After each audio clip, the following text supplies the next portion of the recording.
difícil para muitas pessoas, mas também está sendo um momento da gente se reinventar. A gente tem às mãos uma tecnologia, né, a internet, e pouco se fazia, né, esses encontros virtuais, né, muitos não conheciam nem Google Meet ou Zoom, então está sendo uma oportunidade para a gente poder dispersar conhecimento aí, né, eu estou falando da minha cidade aqui, atualmente eu resido em Ouro Branco, Minas Gerais, fica próximo a Ouro Preto, Belo Horizonte, também uns 100 quilômetros, e acredito que eu estou falando para pessoas de diversos lugares, né, então assim, essa oportunidade, eu não tenho palavras para agradecer. Bom, eu vou compartilhar com vocês. É uma coisa, gente, eu tenho um tempinho de 1 hora, só que assim, quando eu empolgo, eu começo a falar muito, tá? Então, se eu estiver falando muito, Amanda, por favor, me sinalize aí que o Sebastião me conhece, né? E aí eu começo a falar aqui desesperadamente, ainda mais quando eu empolgo, e aí você me dá uma sinalização aí de que meu tempo está acabando, né? Vou colocar a apresentação para vocês aqui, gente. Um minutinho.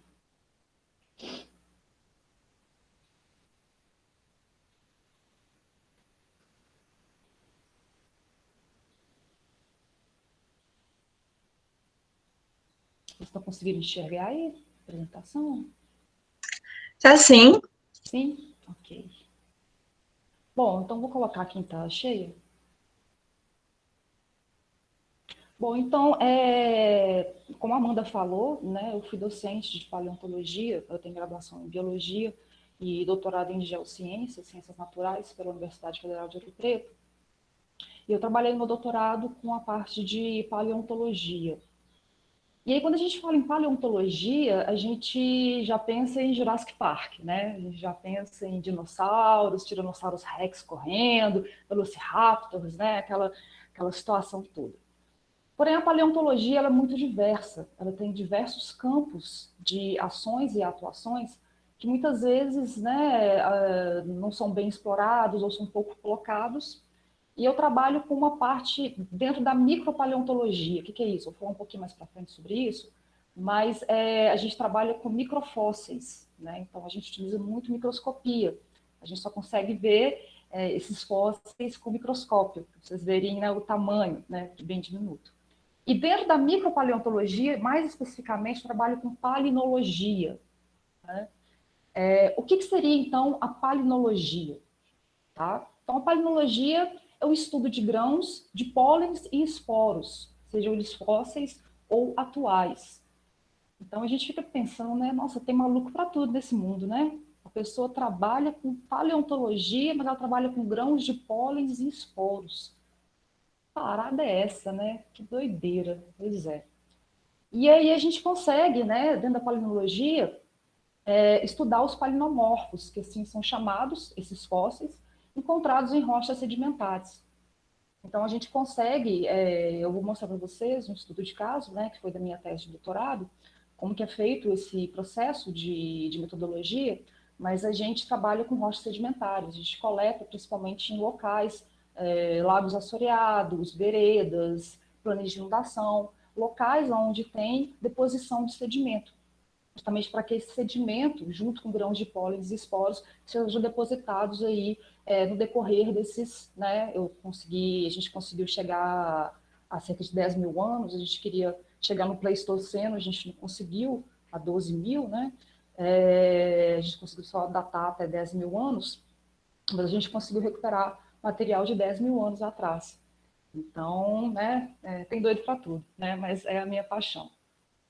Bom, dentro dos palinomorfos, quando a gente fala de palinologia, então, dentro dos palinomorfos, a gente engloba uma grande variedade, né? Como eu falei anteriormente, grãos de esporos e de pólens. A gente também engloba aí cistos de dinoflagelados, quitinozoários, aptarcos, foraminíferos, né, que são microfósseis marinhos, muito utilizados aí, que eu vou falar um pouquinho para frente também, mas na prospecção de petróleo, muito utilizado esses microfósseis aí. Ovos de copépodas, né? Copépodas, para quem não sabe, são besouros, então são muito utilizados também para a questão ambiental. Cutículas vegetais em matéria orgânica amorfa, então a gente já trabalha dentro da palinologia uma parte de fitoclastos, Então, a gente consegue também trabalhar com essas cutículas de vegetais, matéria orgânica amorfa, né? O que é isso? São vestígios de troncos, né, de folhas, no material que nós conseguimos recuperar, que a gente consegue visualizar. Por exemplo, teve uma lâmina que a gente visualizou uma folha que tinham vários estômatos. A gente consegue visualizar eles quando a gente joga fluorescência. Então, isso também nos dá resultado. Por exemplo, se o material ele tem grande quantidade de estômatos, né? Não sei se vocês recordam da biologia, né? Do ensino médio aí, os estômatos eles ficam nas folhas das plantas e são um dos responsáveis para a questão de regular, né, a quantidade de água que a planta ela perde para o ambiente. Então, se o ambiente é mais úmido, esses estômatos eles tendem a ficar abertos. Eles não têm necessidade de se fechar, porque o ambiente já é úmido. Se o ambiente está mais seco, eles se fecham para quê? Para não perder tanta água para o ambiente. Então, isso também nos dá uma resposta, por exemplo, paleoclimática. Então, a gente pode analisar esse material aí para a gente poder analisar como era o clima daquela época, se ele era mais úmido, se ele era mais seco. Né? A gente consegue fazer essas análises também. E também tem alguns trabalhos que trabalham com palinomorfos, que são espículas de esponjas, né, que são os poríferos. Também tem trazido bastante, principalmente no quaternário, alguns materiais do quaternário, alguns trabalhos já que trabalham com espículas de esponja também para ver a questão aí de paleoclima desses sedimentos. Bom, a palinologia, então, ela é importante para a estratigrafia na medida em que dá indicações, né, em relação à idade relativa, tempo geológico, dos sedimentos. O que é isso? Não tem como se falar de palinologia sem falar de bioestratigrafia. Então, quando a gente faz um trabalho, a gente vai ver isso na metodologia, quando a gente faz um trabalho de palinologia, a gente trabalha com estratigrafia. Então, a gente vai analisando o material nas camadas, né, que foram realizadas a deposição desses sedimentos e vai analisando aquele material com essas camadas. E aí a gente consegue fazer a correlação junto com a datação, a gente fez datação com carbono 14, junto com essa datação, para ter a indicação aí da idade, né, não só relativa, mas também a absoluta aí com a datação desses materiais.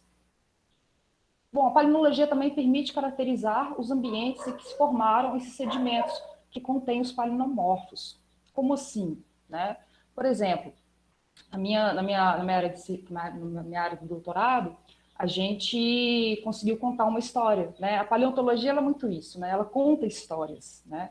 Então, a gente conseguiu contar a história do Parque Estadual do Rio Doce, como que foi o processo de formação dos lagos daquela região e o assoreamento daquelas lagoas e principalmente da que a gente estava trabalhando.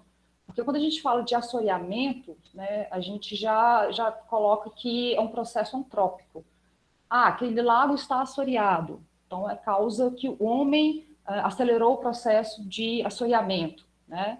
E, na verdade, pode ser um assoreamento, ou também é muito falado de lago entulhado, né, que é um processo natural do ambiente. Chega um momento que ele também estagna, e pode acontecer. E a gente chegou a essa conclusão de que esse lago, ele se assoreou naturalmente, né? Principalmente porque datou-se ali cerca de 3 mil anos que ele iniciou-se esse processo de assoreamento. Bom, então a palinologia aí, ela ajuda a conhecer melhor a evolução do planeta Terra, junto com outras ferramentas. Né? Quando a gente fala que a gente trabalha com grãos de pólens e esporos, né, as pessoas ficam assim, né? Mas aí a gente trabalha com outros instrumentos também. Por exemplo, a gente faz geoquímica, a gente faz raio-x, a gente faz COT, que é carbono orgânico total, a gente faz a granulometria desse sedimento. A granulometria traz muito resultado para a gente em relação a como que aquele ambiente era, principalmente quando se fala de ambientes lacustres, né? Como que era a energia daquele ambiente. A gente também faz muita correlação estatística para chegar nesses parâmetros. E ela ajuda, então, a conhecer a evolução do nosso planeta. E isso está dentro aí da paleontologia. Eu falo muito isso, né? Tem muita gente que fala assim, mas paleontologia, né? Para quê? Coisa muito velha, né? E quando a gente fala de coisas antigas, dentro da geologia a gente fala um pouquinho mais antiga ainda, né? Mas eu sempre falo isso, que a gente precisa conhecer o passado para a gente poder entender o presente e preservar o futuro. Muito a se falado da questão, né? Desculpa se alguém não concordar, e eu já me deparei com algumas situações assim, das pessoas não concordarem que está tendo aquecimento global. Eu já tive conversas, né? Vou falar discussões acaloradas, conversas com profissionais que não concordam, falam que não, isso é um processo natural do planeta Terra, e realmente, se a gente pegar a paleontologia, a gente vai ver que nós tivemos diversas épocas, né, em que a temperatura estava mais elevada, e depois a temperatura, né, ela decaiu, nós tivemos as eras glaciais. Porém, será que nesse momento que nós estamos passando, esse processo ele não está sendo acelerado pelas atividades antrópicas, pelas atividades do homem? Né? Qualquer pessoa que ligar uma televisão ou entrar numa internet, num jornal, ou qualquer instrumento de informações, ela vai ver que, eu até comentei isso aqui em casa esses dias, né? Os Estados Unidos, por exemplo, uma parte dos Estados Unidos está em chamas, né? Está pegando fogo. E eu acho que não é registrado um incêndio de tamanho porte, a não ser, né? Não sei nem se foi, eu não sei se é o primeiro, desculpa se eu estiver errado. E do outro lado dos Estados Unidos, né, que é um país muito grande de extensão, já estão sendo previstos aí, né, furacões, tempestades, alagamentos. Então, assim, meio que o inverso, né? No nosso país, no Brasil, a gente está tendo queimadas. Eles estão pesquisando, né, investigando se foram por causas do homem, né, se foi uma questão criminosa, mas a gente percebe que está muito quente, está muito seco, né?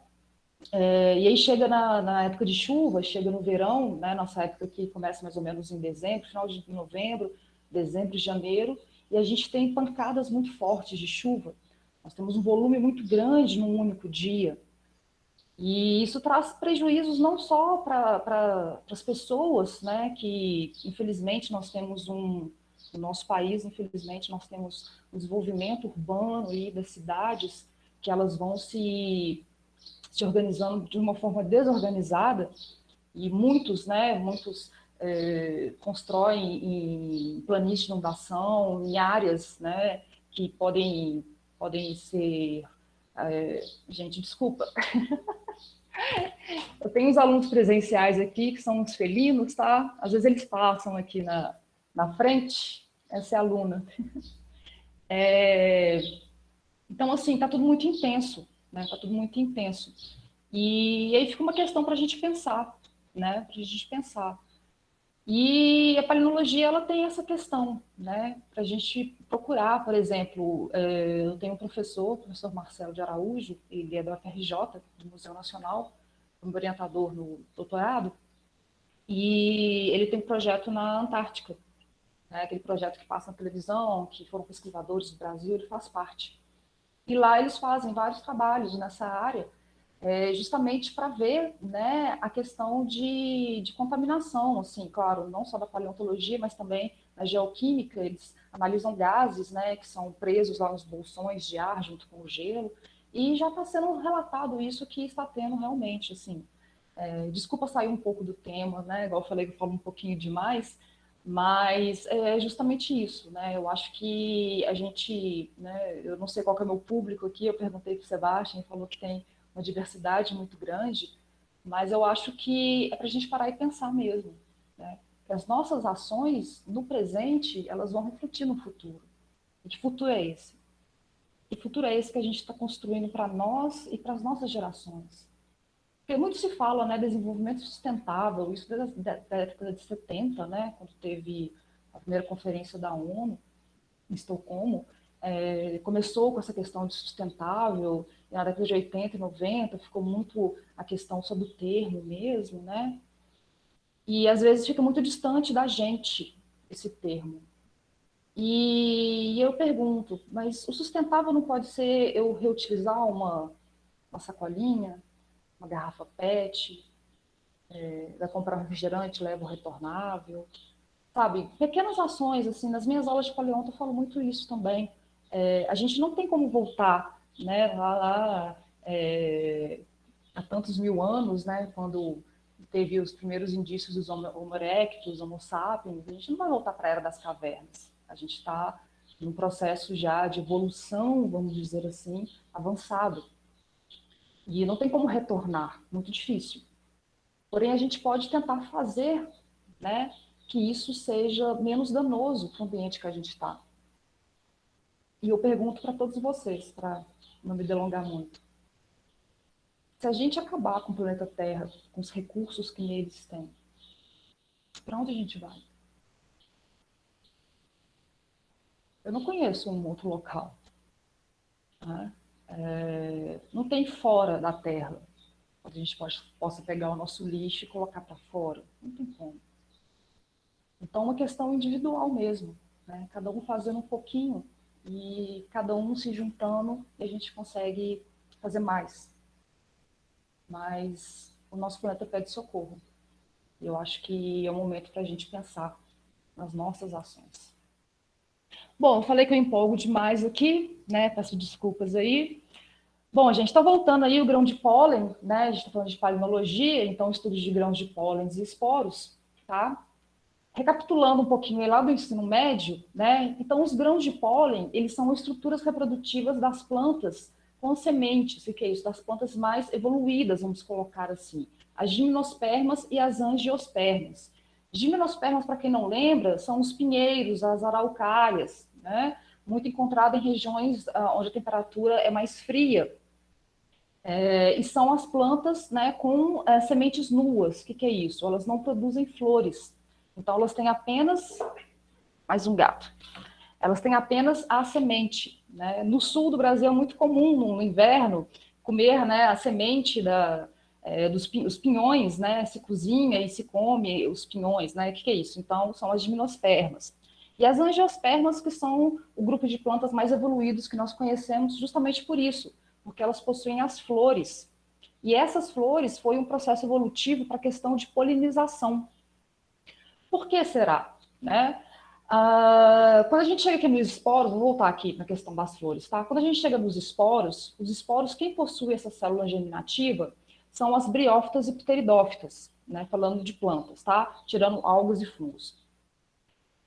As briófitas são as plantas mais simples que nós conhecemos.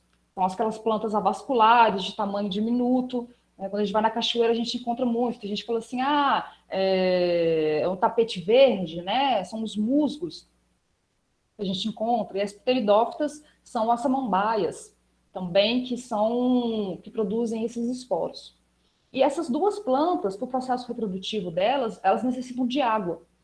Então, a gente só encontra briófitas e pteridófitas em locais, né, em ambientes naturais, em locais onde possuem grande quantidade de água. Porque elas precisam dessa água para carregar esse esporo para acontecer a sua reprodução. Então, o esporo ele é mais denso, ele é mais pesado. Tá? Já as gimnospermas, a gente vai ver um pouquinho mais para frente, que ela utiliza muito o vento para a questão da polinização. E as angiospermas, como elas produzem a flor, né? E a flor, ela tem, normalmente as flores elas têm cores bem chamativas, né? Algumas plantas elas produzem um odor para atrair o quê? Os polinizadores, que são os insetos, aves, mamíferos como os morcegos. Então, elas utilizam desses animais para quê? Para ir de flor em flor, né, para pegar esse néctar que ela disponibiliza, para ser um atrativo para esses animais, e serem passados aí para outras flores, para que aconteça, então, o processo de polinização. Né? Então, a gente trabalha com essas duas estruturas aí. Bom, então aqui um corte longitudinal, né, aqui do angiosperma. Então, a gente observa, né, que aqui a gente tem a antera, tá? Uma flor masculina aí, que é onde fica, então, os grãos de pólen. Então, quem pegar uma flor aí, tiver aquelas... Tem umas que são bem prominentes, né? Que tem esse cabinho aí e que tem umas bolinhas meio amareladas em cima. Ali são os grãos de pólen. E eles são muito fáceis, né? Dispersam muito fácil, né? Com o vento, com qualquer contato ali, eles dispersam fácil, tá? Já na planta feminina, né? Aqui eu coloquei os dois, mas tem o estilete aqui, onde esse grão de pólen, então, ele vai cair no estigma, né? Ele vai ser levado aqui pelo tubo polínico até chegar no óvulo, onde vai fecundar, então, havendo assim o processo de, né, polinização, o processo de fecundação, tá? Então, fazendo um parêntese assim, né? Então, na planta, o grão de pólen, o esporo, seria como se fosse, no caso do espermatozoide dos animais, seria o gameta masculino, tá? E é esse gameta, então, que a gente estuda na questão aí da paleologia. Bom, aqui em microscopia eletrônica, para vocês terem ideia, né, do tamanho desses grãos de pólen, então aqui a gente tem, né, aproximadamente o quê? 300 micrômetros, aqui 20 micrômetros, tá? Os grãos de pólen. Então, são dessa forma que nós vemos no microscópio quando nós analisamos esses materiais. Bom, condições imprescindíveis aí para a gente conseguir recuperar esse material dos cores, né, ou testemunhos que nós utilizamos aí a terminologia na paleontologia. Né? Primeiro, esses grãos eles são facilmente preserváveis, porém em ambientes com baixa oxigenação. O que é isso? Se tiver em contato com oxigênio, pode acontecer o processo de oxidação desse material, dessa matéria orgânica, né? Então, por isso que nós encontramos esse material, nós conseguimos recuperar esse material em rochas sedimentares, né, em sedimentos que são aí compactados normalmente em ambientes que já foram alagados, ou um ambiente que tem um período aí de seca, um período de alagamento, mas que deposita esse material, e após que deposita esse material, né, que tem então uma camada de sedimento aí que proteja esse material da questão do oxigênio, do contato com o oxigênio. Uma questão muito importante desses grãos, né, dos grãos de pólen e de esporos, é que eles possuem uma parede chamada de exina, na parede externa dele, uma substância que é chamada de esporopolimina. Então, que é um polímero orgânico bastante resistente. Esse polímero é mais resistente que a quitina, que é encontrado, por exemplo, nos exoesqueletos de invertebrados, de insetos. Então, ele é bem resistente, em questão de orgânico, é um dos mais resistentes. Então, isso também facilita aí o processo da gente, né, processo de fossilização e da gente recuperar esse material. E aí, como eu falei para vocês também, o processo de preservação e fossilização, justamente aí com o material sendo depositado e logo após sedimentos sendo depositados em cima desse material para a questão da preservação e fossilização desses grãos de pólen e esporos. Bom, aqui só uma foto esquemática, tá? Esse daqui é um grão de pólen, bem esquemático, né? Eu trouxe algumas fotos. E aqui a gente observa que tem a parede, né? Então a gente tem a parede da exina, que é a parte externa, e a intina, que é a parte interna. Então na exina, aqui nessa parte externa, é onde tem a esporopolimina. E também é onde tem as ornamentações. O que é isso? Quando a gente vai trabalhar com palinologia, voltada para a questão de grãos de pólen e esporos, nós temos vários glossários, né, de diversos autores, da questão das estruturas desses grãos. Então, por exemplo, cada família possui um tipo de estrutura. Então, a gente vai ver, eu trouxe algumas fotos, as asteráceas, parece que elas possuem espinhos, né, que saem aqui dessa parede. Então, isso nos ajuda, essas ornamentações nos ajuda a identificar e chegar o mais próximo aí da identificação. A família, né, às vezes a gente consegue chegar até a espécie, mas não é sempre, porque como a gente está recuperando um material que estava no sedimento, muitas vezes a gente encontra esse material dobrado, esse material quebrado, então a gente consegue só analisar uma parte desse material, ou com dificuldade ali, né? Então, muitas vezes a gente consegue chegar mais na questão de família, mas também já dá um bom resultado, tá? A célula vegetativa e a célula germinativa, o que é isso, né? Lembrando que o grão de pólen é um gameta, né? É uma célula gamética aí das plantas. Bom, aqui umas fotinhas para ficar mais simpático, né? Então, isso daqui é um grão de esporo, tá? Da família Dixoniácea. Então, a gente observa, normalmente eles são chamados esporos triletes, né? Porque ele parece um triângulozinho, né? E tem essa abertura aqui, que é chamada de abertura trilete, que é justamente essa abertura por onde sai, né, o DNA, vamos dizer assim, que está localizado dentro desse grão para fecundar o óvulo, tá? Aqui um outro grão, né, de esporo da Ophozoria sp, né, então a gente também observa que é semelhante, porém ele tem ornamentações, né, e isso nos faz diferenciar esse material. E aqui uma espécie de Lycopodium clavatum. Eu coloquei essa fotinha porque ela tá bem interessante. A gente observa aqui, né, na parte externa, as diversas ornamentações, né, a gente observa essas ornamentações, né, a parede, a epsina aí bem delimitada, né, e aqui, se vocês conseguirem observar bem, a gente vê a marca trilete, né, que é esse Yzinho aí, tá? Eu coloquei Lycopodium glavatum também, porque o que acontece? Quando a gente vai fazer, quando eu chegar na metodologia, eu vou explicar um pouquinho disso, mas quando a gente vai fazer a análise laboratorial, a gente precisa ter um marcador. Né? O que é isso? A gente precisa ter um parâmetro para fazer uma comparação do nosso material. E no Brasil, a gente usa grãos de esporos do Lycopodium clavatum. Né? Essa não é uma espécie endêmica do Brasil, é uma espécie exótica, então por isso que se utiliza. Né? Nós vamos achar essa espécie nos nossos biomas, né? Seja no Cerrado, Mata Atlântica, Caatinga, a gente não acha essa espécie no meio ambiente. E a gente utiliza então uma pastilha, né, que a gente compra isso no laboratório, a gente utiliza uma pastilha desse licopódio, que a gente coloca no meio, né, dos nossos experimentos, e a gente tem a quantidade exata daquela pastilha de quantos grãos de esporos tem naquela pastilha. E quando a gente vai analisar nossas lâminas em microscopia, a gente conta os grãos que nós encontramos, a quantidade desses grãos, e aí a gente consegue fazer um dado estatístico aí, né, utilizando esse material, esse marcador, como a gente fala. Bom, falei para vocês, né? Esse daqui é um grão de pólen de uma araucária. Araucária, que são, né, os pinheiros, né? Elas utilizam muito a questão da polinização com os ventos. Então, os grãos das araucárias, eles são chamados grãos di ou bissacados. O que é isso? Né? Eles parecem que tem esses dois sacos, tá vendo? Esses dois sacos são chamados de sacos aéreos. Justamente para quê? Para que ele fique mais leve e que ele consiga ir, né, junto com o vento para chegar numa distância mais longe possível, né, para ser dispersado e acontecer o processo de polinização.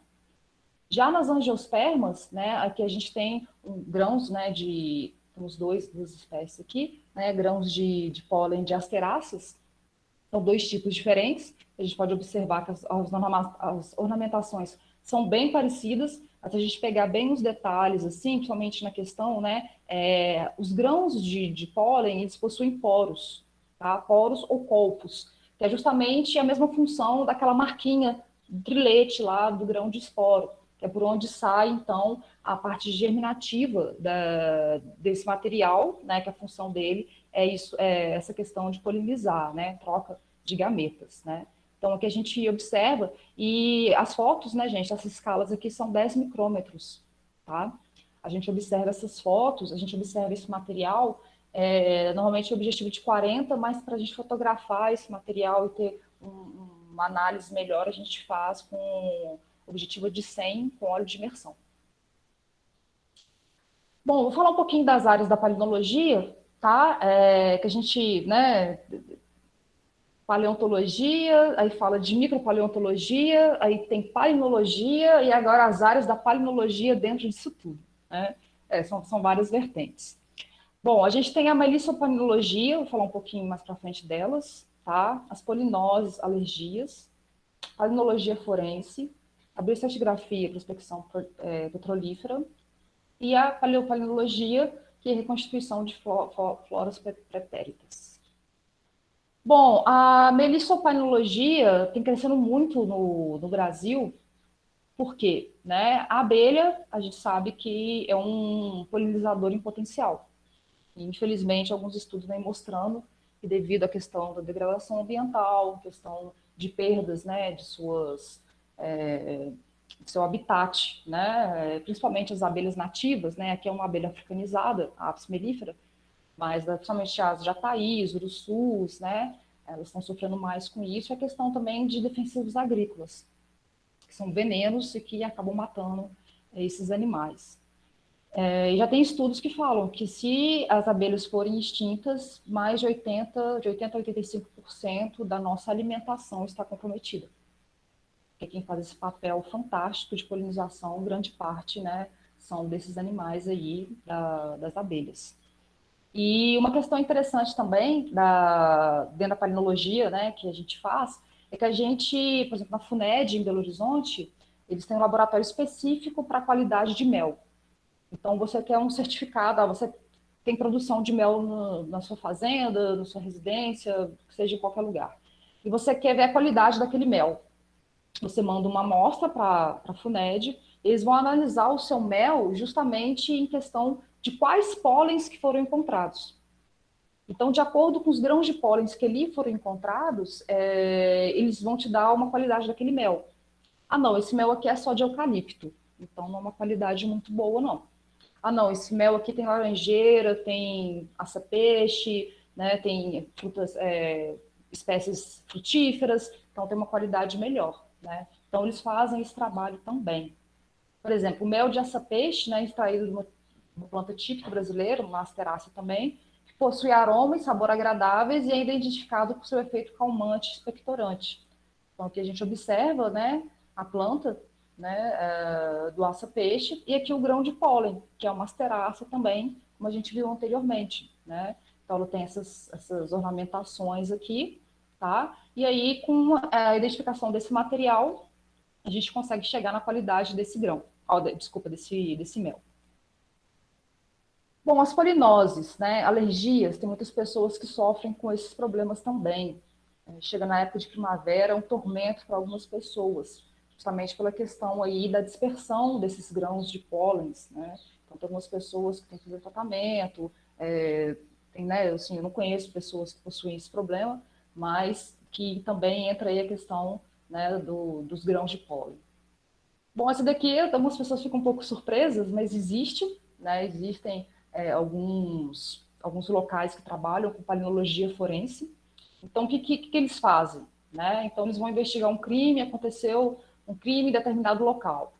Aí, as pessoas que estão investigando aquele crime começam a falar assim, poxa, mas não, tá meio estranho essa cena do crime, parece que foi, né?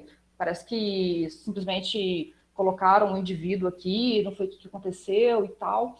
E aí, o que pode se fazer com a palinologia, né? Pode-se observar aí, né, a roupa, cabelo, unhas, calçados, exterior do veículo, mostra de solos, a cena do crime.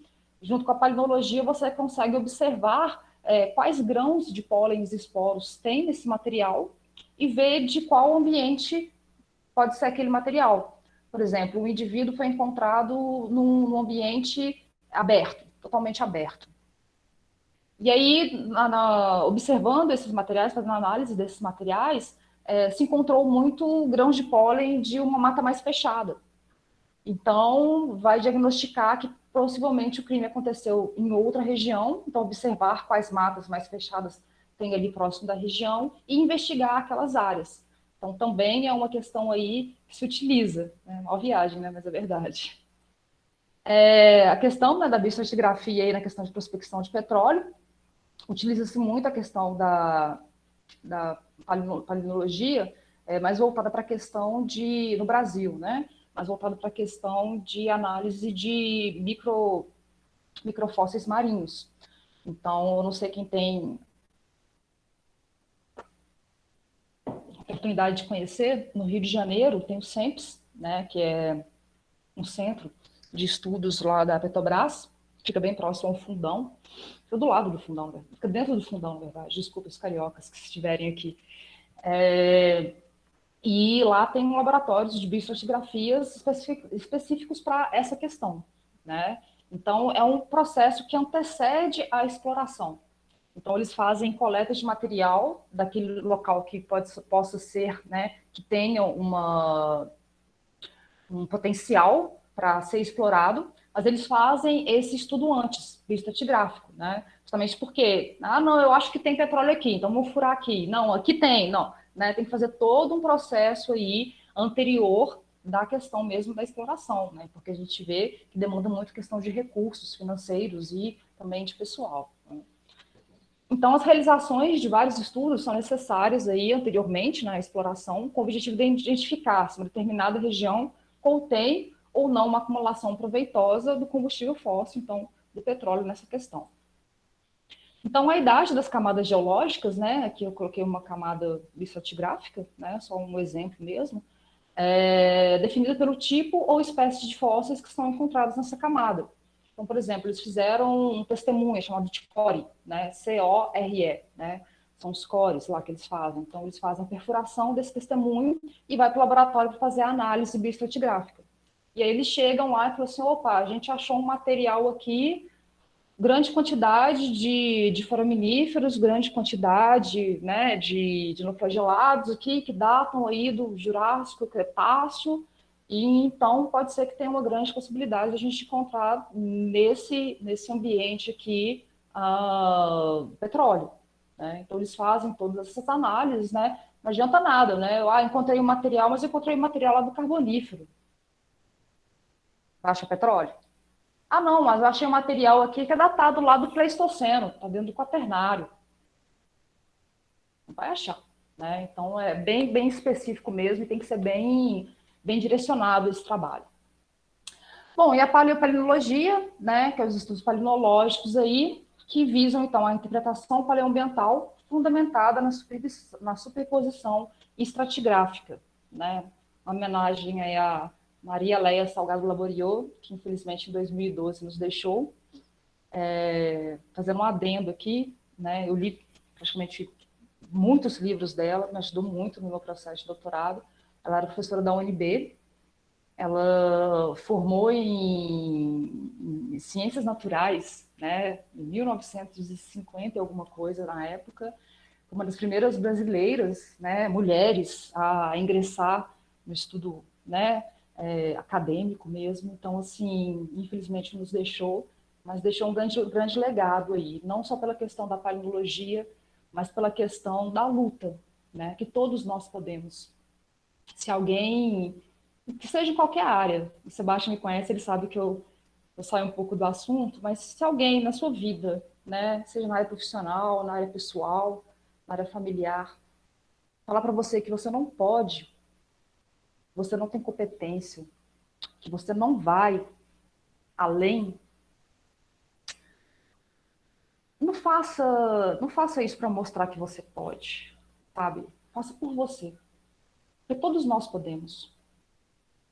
Todos nós vamos ter portas na cara, todos nós vamos receber nãos, todos nós vamos ter dificuldades, o caminho nunca é reto, o caminho sempre tem muitas curvas.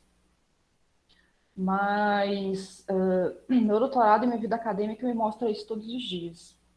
E quando uma pessoa diz não, é porque um sim está chegando, sabe? E então, assim, não desista. Eu sei que nesse período de pandemia está muito difícil, na questão do ensino remoto, na questão de não ter contato, né? A gente está acostumado, o ser humano é muito social, né? Ele precisa, né, desse contato, de conversar, né, se bem que eu não muito, assim, eu prefiro meu sofá e Netflix. Mas é aquela situação, parece meio clichê, mas vai passar, né? Eu acho que todo esse processo veio para dar uma freada, sabe? A gente está num momento muito, das coisas acontecendo muito rápido, tudo muito rápido, muito rápido. Se a gente pegar a questão da tecnologia, em 10, 15 anos, a gente teve um boom tecnológico, por exemplo, eu na minha idade, que não vou falar qual é, né? Mas não sou tão antiga assim, nem muito nova assim, a gente observa assim, eu tenho dificuldade em acompanhar certas coisas. Aí você pega uma criança, um adolescente, já tem uma facilidade de acompanhar aquilo. Se pegar meu pai, então, nossa senhora, para mandar um e-mail né, quase na manivela. Então a gente vê que está tudo muito rápido. E isso não só na tecnologia, mas em tudo, né? Em tudo. Os relacionamentos, na vida profissional, está tudo muito fast food, né? Eu acho que essa questão da pandemia veio para dar uma brecada na gente e colocar a gente para pensar no interior da gente mesmo, né? Então, se está sendo difícil para você, você está aquelas... Depois eu vou cobrar a consulta psicológica, tá, Sebastião? Mas é sério, gente, se está sendo difícil para você nesse momento, saiba que isso vai passar. Saiba que nesses momentos que às vezes a gente parece que não tem muita saída, que a gente fica meio perdido, pode ser momentos que sejam importantes para a gente passar, para a gente conseguir se fortalecer, que lá na frente a gente vai precisar dessa força para a gente continuar. E que vocês não estão sozinhos, né? Vocês não estão sozinhos. Não conheço vocês, mas se estão aqui, boas pessoas são, né? A gente já observa isso, né? Mas fica isso, né? Não desista no primeiro não. Continue. Bom, conteúdo de cada extrato representa o ecossistema local e regional, né? Justamente porque, como a gente viu aí a questão da polinização, o processo de polinização, ele pode se dar pela água, pelo vento, pelos animais. Então, esses grãos não é só local ali. Eu posso encontrar grãos de pólen, por exemplo, né, na região, porque eles podem ter sido levados aí pelo vento, pela água, por exemplo, o grão de uma pteridófita, né, cai no corpo hídrico, numa cachoeira, por exemplo. Então, aquele grão ele vai sendo levado junto com o rio, né? E ele pode ser depositado que a metros ou quilômetros de distância. Então, a gente consegue fazer essa análise também. Esse conjunto palinológico e os tipos vegetacionais presentes na época em que ocorreu aquela sedimentação. Então, por isso que é fundamental. Não existe trabalho de paleopalinologia sem datação, né? Então, eu trabalho com quaternário, com um período mais recente, a gente faz com carbono 14. Para quê? Para a gente ter realmente a data ali em anos, para a gente fazer aquela relação. Pessoal, olha, há cerca de 8.000 anos, a vegetação era mais ou menos dessa forma, então fazer mais ou menos, né, um modelo mesmo de como que era, porque senão eu falo assim, não, eu tirei desse testemunho, eu acho que é 5.000. Dentro da palinologia não tem eu acho, né? São coisas exatas. E é o que a gente é da biologia, a gente sempre foge da exata, hein? A gente não adianta não, a gente cai nela. Bom, então, um estudo de caso, né? Já falei demais, já estou passando do meu tempo aqui. Reconstituição paleoambiental com base na Assembleia Palinoflorística de Sedimentos Holocênicos do Parque Estadual do Rio Doce, Minas Gerais. Então, esse foi, né, o título da minha tese de doutorado. Então, a gente trabalhou no Parque Estadual do Rio Doce. Vou passar umas fotinhas para vocês aqui. Então, o objetivo geral, né, vou tentar ser um pouquinho mais rápido aqui, que senão vão cortar minha cabeça. A reconstituição paleoambiental a partir de amostras de um lago assoreado no Parque Estadual. Então, a gente fez a coleta de um testemunho nessa região e a gente analisou as amostras desse testemunho. E também, né, o objetivo é contribuir para o entendimento de eventos ambientais ocorridos na evolução da paisagem regional durante o Holoceno e se esses padrões encontrados são coincidentes entre si e com as teorias vigentes sobre a formação geológica dessa área. Então, a gente vai ver essa questão da formação geológica, principalmente quem conhece o Parque do Rio Doce, sabe que lá tem uma característica geológica bem específica, bem peculiar, né? Que eu vou falar um pouquinho para frente. Bom, então o PERD, né, é localizado na região sudeste, entre os paralelos aí, né, então tá já referenciados. Possui uma área de drenagem de 83 mil, aproximadamente, quilômetros quadrados, pertencente a Minas Gerais e o restante aí no Espírito Santo. E uma coisa bem interessante, eles possuem 160 corpos lacustres, sendo que 40 desses lagos estão em processos avançados de entulhamento ou de assoreamento, como eu falei para vocês. Tá? Então, aqui um mapinha para vocês mais ou menos se identificar aí, né? Então, aqui a gente está em Minas Gerais, tá? Então, o parque, a bacia do Rio Doce, né? Ela abrange, né, vários estados, né? Minas Gerais e Espírito Santo. Então, inicia-se aqui, né, com a formação do Rio Piranga, na região ali acho que tem a região de Mariana, que tem o Gualacho do Norte, que é fluente do Piranga, o Piranga, né, passa pela cidade de Piranga, e em Ponte Nova, né, vai se unir, formando, então, o Rio Doce, tá? Aqui são fotos, então, do Parque Estadual. Então, ele tem essa característica desses lagos,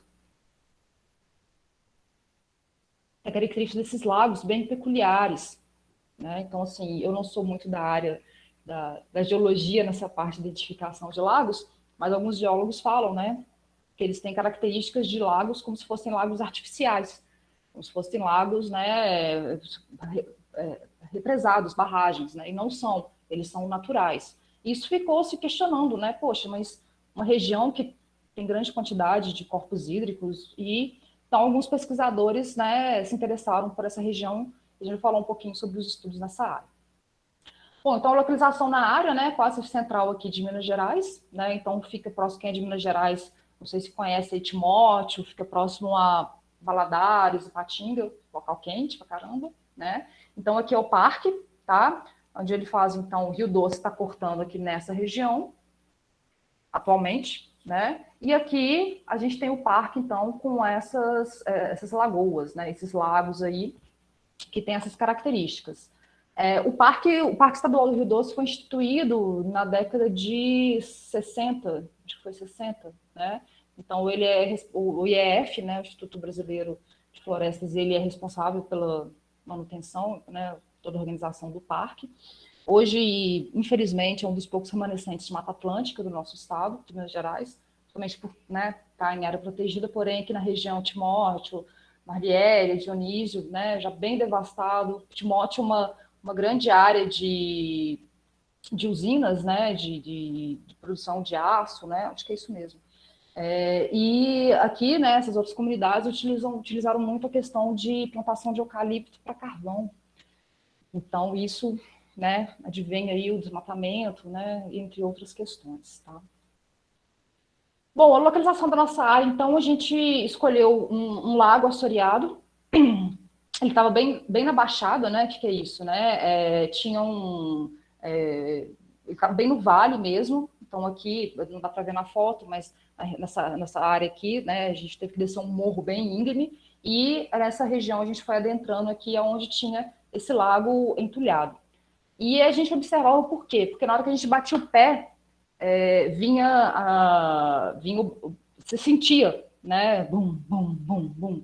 A gente não tinha água na superfície, mas a gente via que, né, aquele local estava encharcado, tá? Bom, aqui foi a área que nós coletamos, então nós fizemos a limpeza, né, para não ter contaminação com grãos de pólens recentes, nosso material.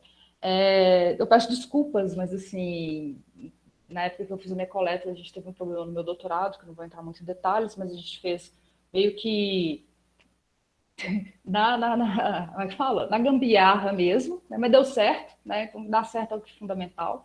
A gente pegou tubos de PVC, cortamos esse tubo de PVC, enrolamos com fita, né? A gente observa aqui as fitas, colocamos, né, essa rosca para a gente encaixar eles, e a gente foi na marra mesmo aqui, colocando esses testemunhos, né, esses cores aqui, né, adentro, e depois a gente puxou. Tem umas fotos aqui. Bom, a questão do contexto geotectônico da região do Parque Estadual do Rio Doce. Né? Então, vou ser bem breve aqui, o Parque então faz parte da província estrutural da Mantiqueira, que foi estabelecida no final do Neopaterozoico, aí, né, uma idade aí de 1.000 a 570 milhões de anos, aí, de acordo com Almeida. Bom, o parque também está inserido na depressão interplanáutica do Vale do Rio Doce. Que é isso? Né? Compreende uma depressão alongada, com cerca de 200 km de comprimento e 50 de largura, orientada na direção geral nordeste aí, né, e sul-sudoeste, tá? De acordo com o trabalho de Mello, de 1997. Esse é um dos trabalhos mais respeitados aí na região do PERT. Ele fez esse trabalho na UFRJ. E hoje em dia, atualmente, ele é professor da UFRJ.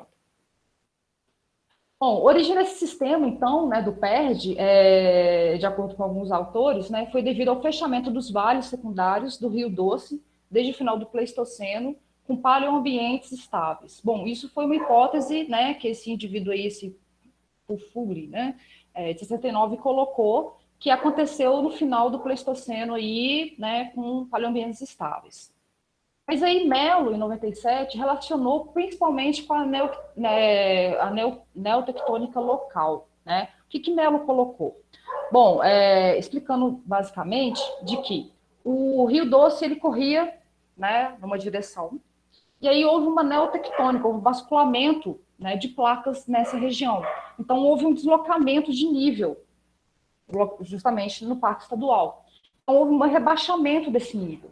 Então, o rio que ele cortava essa região, ele começou a cortar uma outra região, né? E ali foram o quê? Foram deixados meandros abandonados, foram deixados esses braços, né, que esse rio do Rio Doce cortava, abandonados. E aí foi, então, que teve a formação dessas lagoas bem atípicas, né? Então, de acordo com o Mello, a primeira fase, né, teve uma transcorrência aí destral leste-oeste, né, e atuou a partir do final do Pleistoceno, bem ali, tipo, 12, 11, 10 mil anos.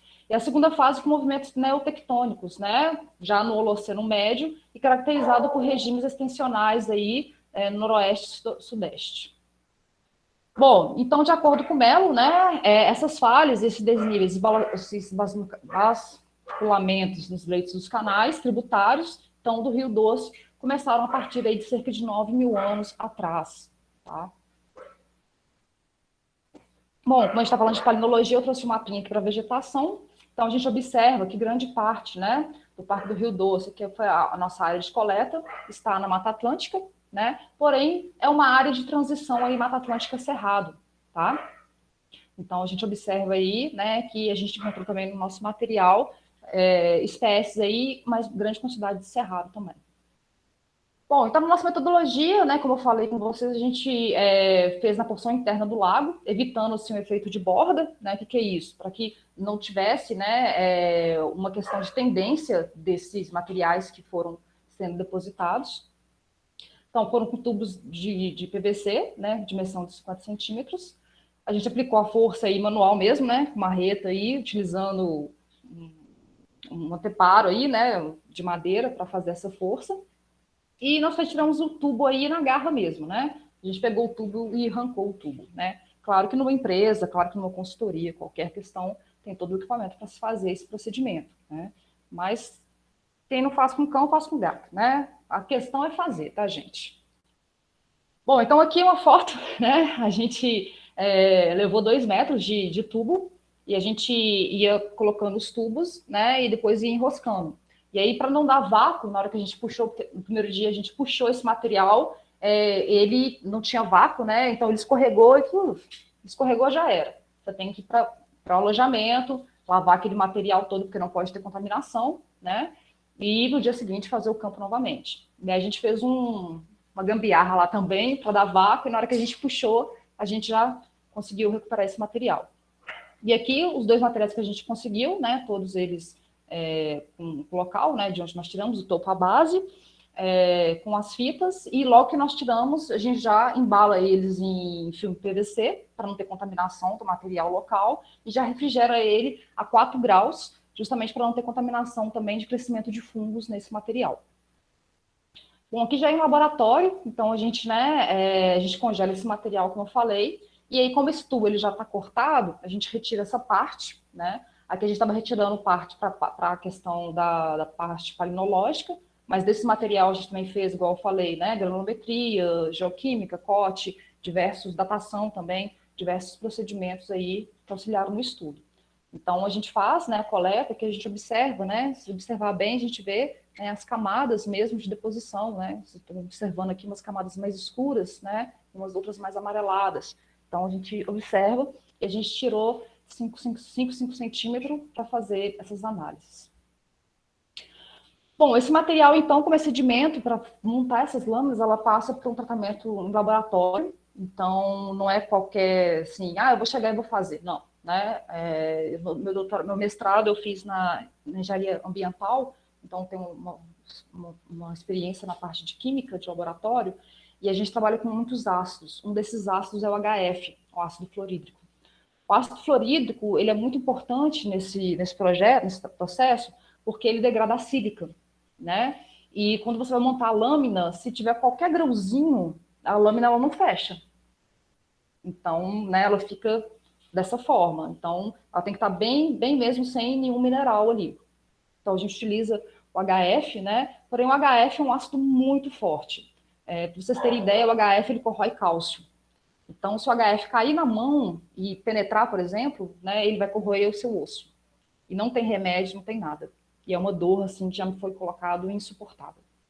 A gente também utiliza, né, no processo de oxidação, a gente utiliza o ácido sulfúrico, né, o H2SO4, que também ele libera muito calor em contato com água, então tem todo o procedimento lá para fazer essas análises, né, para fazer a montagem das lâminas.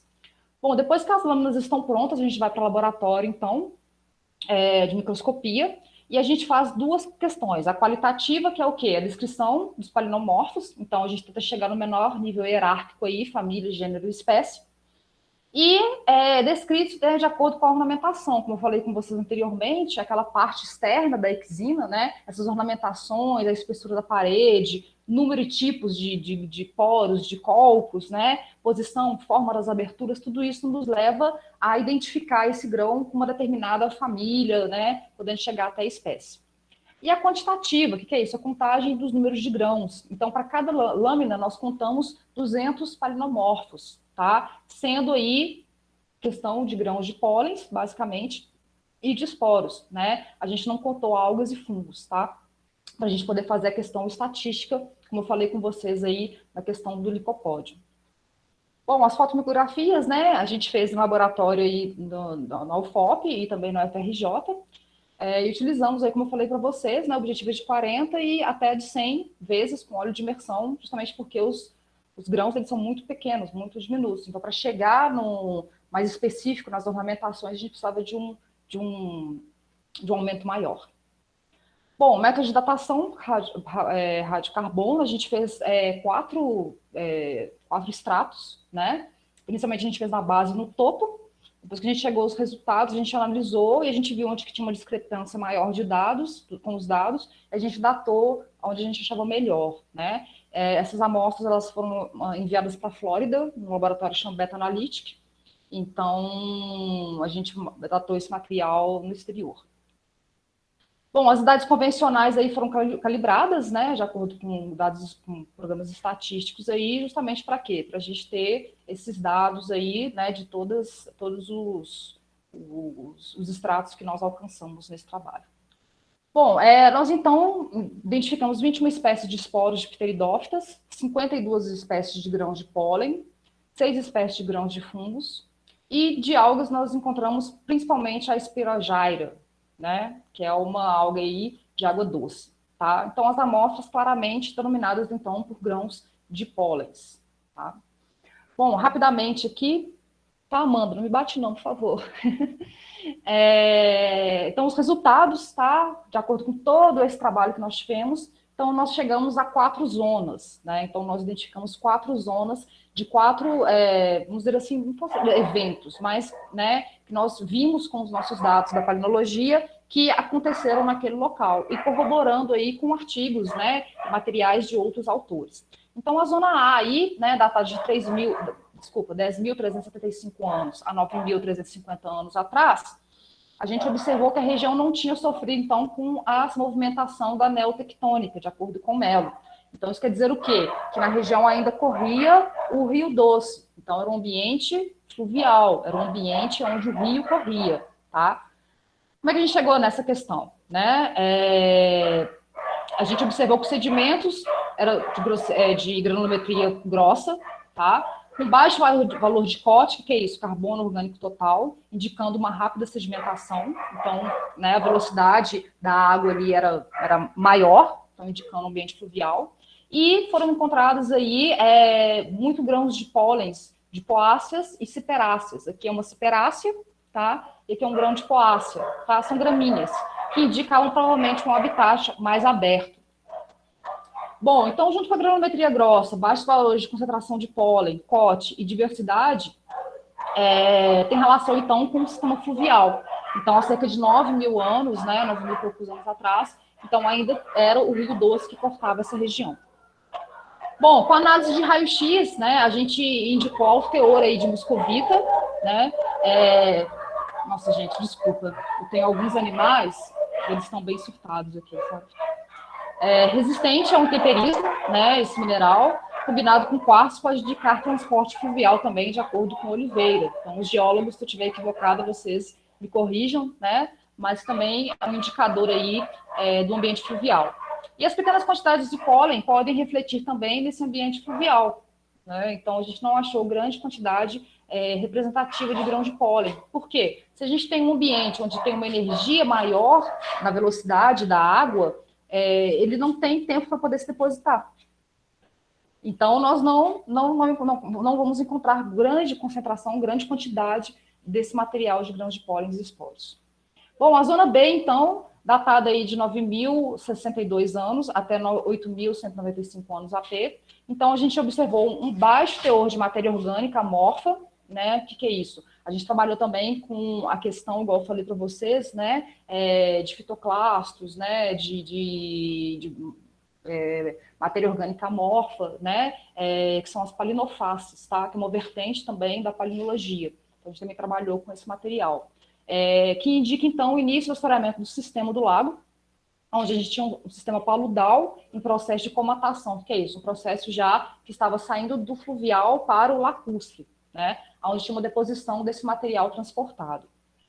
A gente observou também, né, a gente também, na palinofácea, a gente tem umas contas muito loucas assim, né, problema de FIT, né, são fitoclastos com uma razão aí de baixo, né, de opaco e não opaco. Então, isso quer dizer o quê? Que houve uma deposição próximo à flora-mãe. Então, isso quer dizer que esse material de palinofácea, de fitoclastos, eles foram depositados, por exemplo, caiu esse material aqui nessa região, ele não percorreu grande distância, né? Ele teve uma deposição próxima aonde teve a flora-mãe, tá? Então, é justamente isso, que a gente vê o tamanho, né, da degradação desse material. Se ele tivesse tido, né, um valor aqui que a gente calculou muito alto, seria o quê? Que ele teve uma grande distância de transporte. Então, isso quer dizer que estaria bem longe da flora-mãe, tá? Gente, não sei se estou indo rápido demais aqui. Bom, elevado percentual de fitoclastos opacos e alongados e, né, baixo aí do IPF, tá? E também baixo valor de COT. Sugerindo, então, que nessa zona, uma condição óxica, proximidade de fonte fluvial e entrada de sedimento de borda. Então, isso quer dizer o quê? Que estava havendo esse processo de neotectônica e estava havendo, então, o Rio Doce, né, vamos dizer assim, correndo já, indo para outra direção e tendo, então, a formação desses lagos aí no parque. Bom, na zona B também a gente também observou picos de abundância de algas, tamanhos de partículas, né, a questão dos fitoclastos aí, em parâmetros conflitantes típicos aí em ambientes de transição. Então, o ambiente está em transição, então, né, ele tem parâmetros bem conflitantes. De acordo com Ibert, né, Jean-Pierre Ibert, faces lacustres foram observadas a partir de 8.500 anos. Né? O Ibert trabalhou com o Lago Novelvécio, que é o maior lago que tem lá na região, também fez trabalho com palinologia.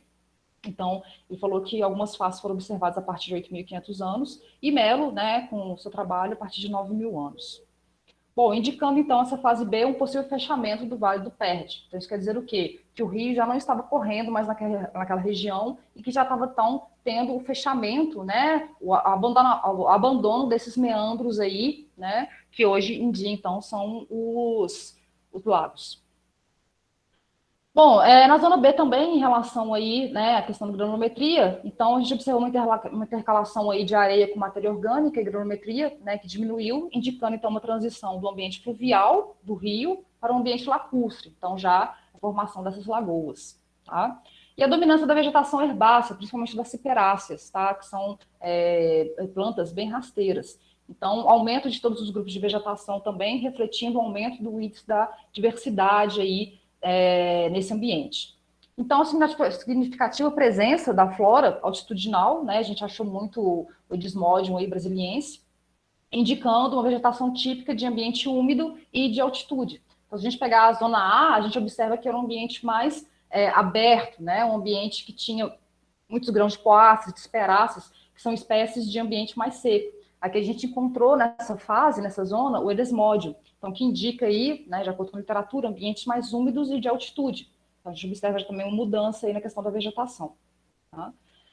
Bom, a significativa presença da flora, né, né, então aqui é o grão, né, de pólen do Edesmodium, tá? E aqui valores baixos aí, né, de diversos grãos aí, né, onde que a hipótese de ser uma floresta pantanosa ou arborizada, tá? Então a gente observa aqui uma diversidade bem maior aí, então, né, a gente observa as malpighiaceae aí, né, as asteráceas, a gente observa aqui a melostomatácea, né, então a gente teve um aumento muito grande aí da diversidade polínica.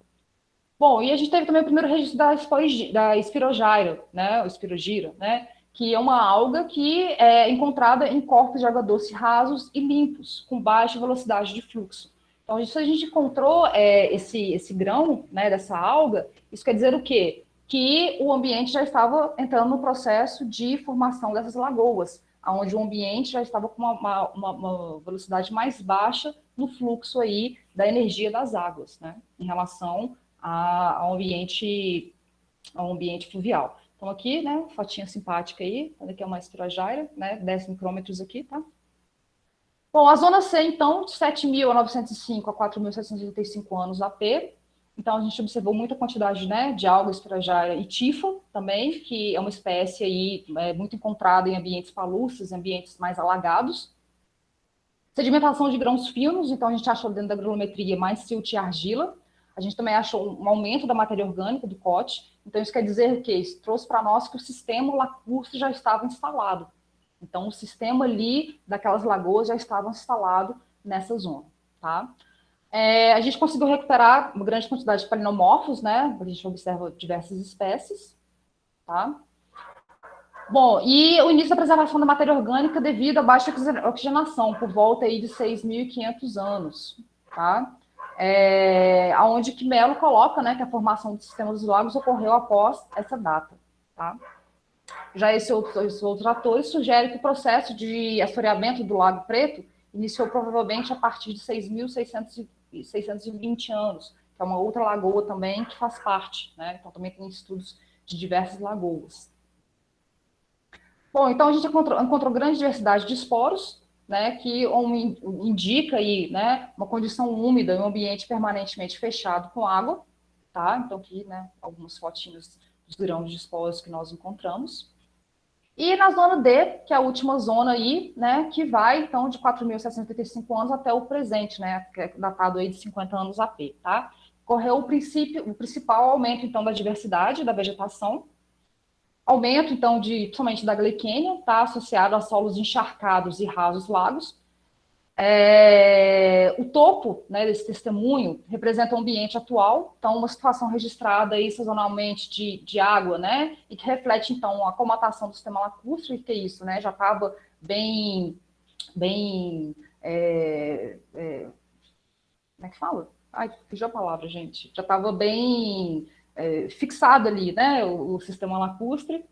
E aqui a alteração da paleovegetação, né? A gente faz esses gráficos no CONIS, tá? Então, que a gente observa, né? A gente joga nossos dados e são esses gráficos que saem para a gente. Então, a gente vê aqui, né? Por exemplo, aqui é 10 mil anos, aqui o presente, tá? Então, a gente observa aqui, ó, pântano, então não tinha uma grande quantidade, né? A gente tinha uma grande quantidade, o quê? Mais aí de floresta de altitude, mais poáceas, peraças, né? Que são o quê? Que nos mostra ambientes mais abertos, né? Mais secos. A gente observa o pico, né, e aparecimento das algas aqui a partir de 6.000, né, na zona B, tá? A gente também observa, então, vai tendo um aumento, então, da diversidade, aí começa a entrar espécies de cerrado, começa a entrar espécies de pântano, e tudo isso vai dando resultados para a gente, que a gente consegue fazer tipo isso, né? A gente vai mostrando, então, que, né, o ambiente era uma mata seca, né? E aí a gente viu que depois foi se transformando, fechando aquele ambiente, uma mata mais fechada, um ambiente mais lacustre, depois um ambiente mais de pântano, né? Mais mata atlântica, a gente consegue fazer essas análises, tá? Então, os sedimentos analisados para palinologia e palinofácil testemunho indicam que a vegetação e o sistema deposicional sofreram contínuas mudanças ao longo desses 10 mil anos, né? Então, a base aí, né, desse testemunho reflete um canal fluvial onde possuem sedimentos grossos, né, sobrepostos por camadas com areia fina e silt, um ambiente, então, deposicional lacustre, evidencialmente presencial pelas algas, né? Até 9.351 anos, a região não tinha sofrido com a movimentação dessa neotectônica aí, né, o basculamento do leito do rio. A partir dessa data, né, foi o primeiro registro da maurita, né, que é uma espécie de veredas. Então, começou a se observar, então, que a floresta ela podia ser pantanosa e inundada, corroborando, então, com os primeiros registros de algas encontrados, né, Esparajara. Nessa zona, então, né, de 9.000 a 7.905 anos, observou-se, então, junto com a Palinophaces, o possível fechamento do vale do Rio Doce, né, o abandono do rio, então, para esses meandros, né? De 7.000 até 102 anos, surge então uma fase lacustre e o início então do assoreamento desse lago que a gente pesquisou, tá? Os grãos de pólen, então, característicos do cerrado, então a vegetação em torno do PERD, né? A gente encontrou grande quantidade desse material, e confirma, então, as alterações no sistema deposicional atribuídas à neotectônica ocorrida no parque, observando uma fase fluvial até 9.351 anos, com o possível fechamento do vale, né, aí nessa data, e de 7.905 a 102 mil anos, 102, desculpa, mil anos, é ótimo, né? Anos AP, a fase lacustre e o assoreamento desse sistema aí do lago. Então, a gente observa que o assoreamento desse lago foi um processo natural, não foi um processo antrópico, né? Bom, não sei se eu corri demais aqui, né? Peço desculpas, mas eu falei que eu empolgo, né? Eu vou deixar meu contato para vocês, quem tiver alguma dúvida, quem tiver alguma curiosidade, quem tiver interesse de trabalhar com a área, quem tiver mais vontade de se aprofundar, por favor, entre em contato, para a gente é uma alegria, né? A gente passa a nossa paixão, espero ter passado um pouco da minha paixão pela área para vocês. Estou disponível sempre, o Sebastião também tem meu contato pessoal, precisando, pode entrar em contato. A gente está aqui para isso mesmo, tá? E no final fica um recadinho aí que eu sempre dava para meus alunos, né? A pandemia não passou. Então, se você puder, por favor, fique em casa. Eu já tive Covid, eu sei o que é isso. Não, nossa, assim, muito, muito ruim. Mas não só pensando em você que está me assistindo, que está me ouvindo agora, mas pense no seu próximo. Pense que você pode ser uma pessoa que esteja assintomática, não tenha os sintomas. Mas você pode transmitir esse vírus para uma outra pessoa, que vai transmitir para outra pessoa, e aquela pessoa pode virar óbito, né?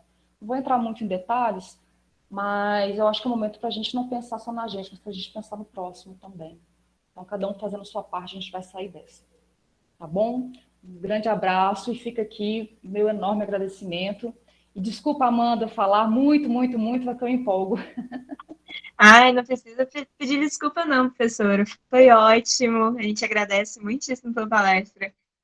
Muito didática, muito boa mesmo, viu? E temos perguntas. Bom, a Yolanda Gomes perguntou aqui: como os foraminíferos se encaixam na palinologia? Bom, então, os foraminíferos, eles estão dentro, né, dos microfósseis marinhos, né? Então, assim, você consegue fazer a análise deles justamente igual eu mostrei ali. Você faz a coleta desses testemunhos e aí você faz todo o processo de bioestratigrafia e consegue analisar esse material, né? Só que assim, como eu falei, né, são marinhos, mas, por exemplo, a gente tem a questão do tempo geológico, né? A gente até brinca que Minas já teve mar. Uma vez eu fui no norte de Minas, a gente encontrou uns estromatólitos, e a gente foi comentou, né? Poxa, Minas teve mar. Aí o cara ficou olhando pra gente assim, esse povo é louco, né? Esse povo tá... Minas teve mar, né? Então, assim, a gente vê nessa questão, né? Transgressão, regressão. Na UFRJ, eles trabalham muito com isso, transgressão e regressão do nível marinho, né? Lá eles trabalham com material mais antigo, eu trabalho mais com quaternário, né? Mas eles trabalham com material mais do Cretáceo, materiais mais antigos mesmo. Não sou muito boa para te falar sobre, mas eles fazem trabalho sim, eles conseguem recuperar esse material. Ah, sim. Bom, no momento foi somente essa pergunta, né? Se o pessoal sintam-se à vontade, tem mais perguntas. O pessoal está elogiando bastante a palestra aqui nos comentários. O pessoal está agradecendo. E foi muito boa mesmo. E, como eu disse, né, essa palestra, pessoal, se vocês quiserem rever mais alguns detalhes e tudo mais, vai estar no nosso canal no YouTube, então podem olhar à vontade. E, bom, mas realmente, acho que não vai ter mais nenhuma pergunta, né, que até então não mandaram. Assim, igual eu falei, né, gente? Eu falo demais, aí eu me empolgo, aí eu começo a falar sobre outros assuntos, né? Mas eu acho que, assim, eu acho que nesse momento também a gente se sente um pouco mais acolhido, né? A gente está Uhum. tão distante, assim, né? Então, assim, se eu ficar só falando de dados para você, dados, dados, dados, fica uma coisa meio chata. E, assim, e é um pouquinho cansativo mesmo, né? Essa daí é minha tese, foi mais de 4 anos de trabalho, então apresentar ela em 50 minutos é um pouco, né, meio, né, queria fazer mais fotos e tal, mas ia delongar muito mais. Mas eu acho que é Hum, isso, né? Eu acho que, assim, eu percebi muito isso. No ensino remoto, o pessoal fica mais tímido para fazer pergunta do que no presencial. É impressionante. Mas, assim, fica meu realmente. contato, né? Fica meu contato aí, quem tipo, se tiver interesse, quiser material, saber de projeto, como que anda isso, né? Pode entrar em contato, agradeço muito. E fica meu muito obrigada aqui mais uma vez por essa oportunidade. Eu acho que é isso, eu acho que a gente que está no meio, dentro da academia, né, dentro da docência, é nosso dever e obrigação, sabe? Porque a gente faz os trabalhos, a gente tem que passar isso para outras pessoas. Não adianta nada você Hum, fazer um trabalho super bacana, super da hora. Ah, nossa, achei fósseis em tal lugar, achei, né, não sei o quê, e guardar isso para você. Ou publicar isso apenas numa revista lá que apenas extrato A e B vão ter acesso a esse material. A gente tem que colocar a ciência como uma questão que seja acessível para chegar nas pessoas. Porque é a partir disso que as pessoas vão ter conhecimento, vão ter interesse. Ah, poxa, aquilo lá, né? Tudo bem, palinologia é uma coisa muito louca, né? A pessoa trabalha com análise de grãos de pólen em esporos. Mas a questão da curiosidade. Poxa, o que te leva a fazer um trabalho desse? O que leva vocês que estão, né, vendo essa palestra aí a trabalhar com o que vocês querem trabalhar ou com o que vocês trabalham? São perguntas que querem responder, vocês querem responder essas perguntas. Então, eu acho que é isso. Acho que é uma questão do professor, né, de passar isso para o público, né, que tem interesse, que isso chegue a mais pessoas. E, mais uma vez, muito obrigada pela oportunidade. a gente agradece muito pela oportunidade, professora. Realmente, como eu já falei, foi muito boa a palestra, muito didática. Tem coisas, eu particularmente, coisas que eu não sabia. A gente vai vendo aí e é muito bom. Ainda mais estudando também um pouco do nosso cantinho, né? Que Minas Gerais, eu particularmente, minha família é da região do Vale do Rio Doce, então Aí, é bem na região mesmo que você estudou, então é bem legal saber disso. E a sim. gente agradece demais. É, só Assim, respondendo. uma questão, Samanta, você falou aí, né, que Sim, você faz parte, né, da região lá, uma coisa que a gente estava pensando no futuro próximo aí, espero que dê certo, vamos ver, mas justamente isso, levar isso para as comunidades, né, porque é a história de vocês. E eu acho muito isso, sabe, gente, eu trabalho com paleonto, trabalho com outras áreas também, mas justamente isso, do pertencimento. A partir do momento que você tem o pertencimento do local que você mora, do local que você quer proteger aquele lugar. Você não deixa que outras sim. pessoas cheguem e devastem aquele ambiente, destroem aquele ambiente, sabe? Eu acho que isso tem que ser muito bem fixado, muito bem trabalhado com a população, a comunidade, entre outras. Não vou me delongar muito aqui, a gente vai ficar aqui até 9 horas da noite. Mas isso e é muito gostoso saber disso mesmo. É legal levar para a comunidade, para eles terem um pouco mais de conhecimento da região, né? Isso é realmente muito importante. Só a pergunta da Raíssa, infelizmente, essa palestra também não haverá certificados. No momento, não estamos possibilitados a emitir. Assim que nos for possível, e voltaremos a emitir certificados nas nossas palestras, pessoal. E, bom, acho que é isso, né, professora? Eu também quero certificado, tá? Também quero certificado. Não, depois a gente te manda onde parte já fez. Tá? Muito obrigada, gente, mais uma vez. E se cuidem, por favor. Todos vocês são Sim, por preciosos. favor. Todos fiquem em casa para não pegar coronga, galera. Muito obrigada mais uma vez, professora. Tchauzinho, pessoal. Tá, obrigada.